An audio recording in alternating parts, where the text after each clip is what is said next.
খালি বোতল কেটে পানি দিয়ে বেলকনিতে এভাবে যদি কলমি শাকের চাষ করা হয় তাহলে কিন্তু মন্দ নয়, দেখতেও সুন্দর লাগে আর বেলকনির পরিবেশটাও পাল্টে যায়।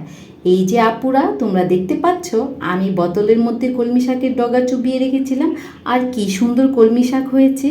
পানি কিন্তু একেবারে কমই নিচে নেমে গেছে, আবার নতুন করে পানি দিতে হবে, পানি কিন্তু পাল্টাতে হয় না। এই ডগাগুলো থেকে শিকড় বেরিয়েছে, শিকড়গুলো এখনও একসাথে হয় নাই, সেজন্য উঠিয়ে দেখালাম না, কারণ বারবার নড়াচড়া করলে শিকড়গুলা একেবারে হয়ে যাবে, নষ্ট হয়ে যাবে। এই যে মগের ভিতরে যে ডগাগুলো দেখতে পাচ্ছ, এখান থেকে কিন্তু আমি শাক কেটে রান্না করে খাইছি, সে ভিডিও তোমাদেরকে দেখাইছি। এই মগের ডগাগুলো কিন্তু আমি এখনও ফালাই নাই, কারণ শাক কেটে নেওয়ার পরও আবার নতুন করে পুকি গজিয়ে শাক বের হচ্ছে।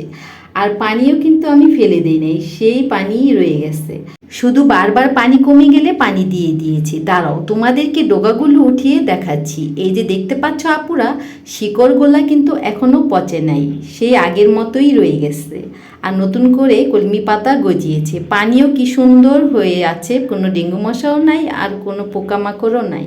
পানি ঘোলাটে হলে সমস্যা নাই, নতুন করে পানি দিলে আবার পানিটা ঠিক হয়ে যায়, গাছের শিকড়গুলা পানি শোষণ করে ফেলে। এই যে রোদের আলোটা দেখা যাচ্ছে, সূর্যের আলোটা পানির মধ্যে দেখা যাচ্ছে। আমি কিন্তু রোদ যেখানে লাগে সেখানেই আমি এই মগ রাখছি। তোমরা কোথায় রাখছো জানি না। অনেক আপুরা বলতেছে যে ডোগাগুলো চুবিয়ে রাখছে, অনেক দিন হয়েছে, পচে গেছে। তো আমারটা কিন্তু মোটেও পচে নাই, শিকড়গুলোও পচে নাই, এগুলা কিন্তু অনেক আগের। আর এগুলা নতুনভাবে লাগাইছি, এখনও খাই নাই কেটে।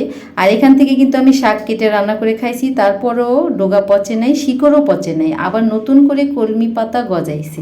তো তোমরা নিশ্চয়ই এবার বুঝতে পারছো যে আমি পানি পাল্টাই না, শুধু রোদ আলো বাতাস যেখানে সেখানে কলমি শাকের ডগাগুলো তোমরা চুবিয়ে রাখবে। ছায়াযুক্ত স্থানে রাখলে কিন্তু ডগাগুলো পচে যাবে আর কলমি শাক হলেও সেগুলা বড় হবে না।